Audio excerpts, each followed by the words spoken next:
Wait, as a kid, you always played against older opponents. I think you were 14 playing against 20-year-olds. When did guys start taking shots at you on the ice, starting getting real physical with you? So I had this agent, Gus Vidali. When I went to Toronto at 14, of course, when you go to Toronto, everybody's got to have an agent, right? So I got an agent. I don't know why, but anyways, but he was a wonderful man, and he was very good friends with our family. As a matter of fact, the second year I played junior, Gordy's youngest son, Murray, moved to Toronto and played on our team. And Murray lived with him and his family, and just a really tremendous young man. But so Gus used to say to me all the time, listen, I have all these guys in the Junior A hockey, I have guys in the NHL, I have guys in the WHA, and I'll tell you this honestly, Bantam hockey is rougher than Junior B is rougher than Junior A, and Junior A is rougher than WHA, and WHA is rougher than the NHL. And I used to think, wow, really? And as I went along, I really found that out. There becomes a respect factor for each other as athletes, right? Especially when you get to the NHL. Look, it's physical and it's hard, but guys know that guy has a family, he's got kids, he's got a wife. They're not trying to hurt people. There's too much respect in the game. So I guess what I'm saying, the higher you go, the more levels you play at, the more respect the players have for each other. And so it's physical and it's hard, and you better have your head up, but it's not as... Bantam hockey was much dirtier than playing Major A hockey, I'll tell you that.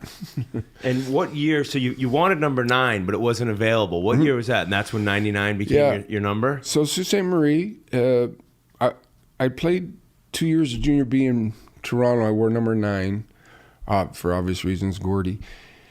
And that second year, Murray came to our team, and we had 11 16-year-olds on the Junior B team. I think 10 of them made Major A. We lost in the Ontario finals to Stratford, which we got slammed pretty good, but we were a young group of kids. We were a midget team. And I said to Murray, I said, listen, Murray, your dad wore number 9. I'll switch my number to 16. You can have number 9. He goes, no, Wayne, keep number 9. He goes, this, I want to be a doctor. This is my last year of hockey, and I'm going to enjoy it. And so we had a great relationship. We used to get on the bus, and he had books and binders, and he was such a great student. Went on to be a great doctor. And he'd say to me every time we got on the bus, Wayne, where's your books? And I'm like, oh my God, I never took books on the road. So one day I got on the bus and I had like 4 books, and I sat down beside Murray, and he goes, oh my God, Wayne, you got some books today? I said, yeah.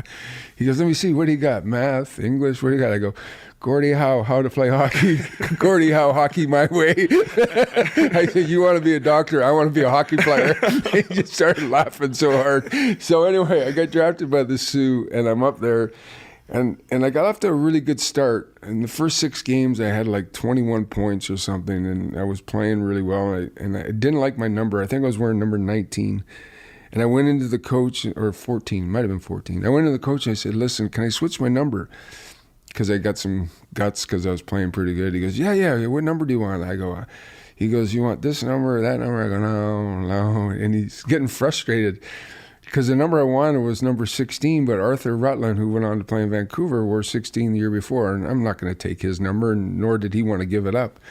And Muzz got mad at me, the coach, and he goes, Jesus Christ, why don't you just wear 2 9s? And I went, okay. No way. And that's how the 9-9, everybody thinks it's this mystery, and it was just sort of, well, why don't you wear 2 9s? And I'm like, yeah, good idea, I'll wear 2 9s. And nobody had high numbers then, really, right? One guy, Espo, did it in New York the year before.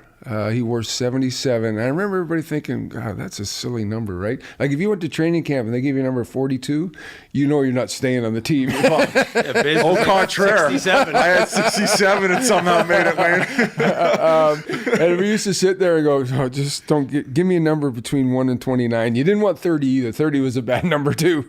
So you wanted something between 2 and 29, and then you had a chance.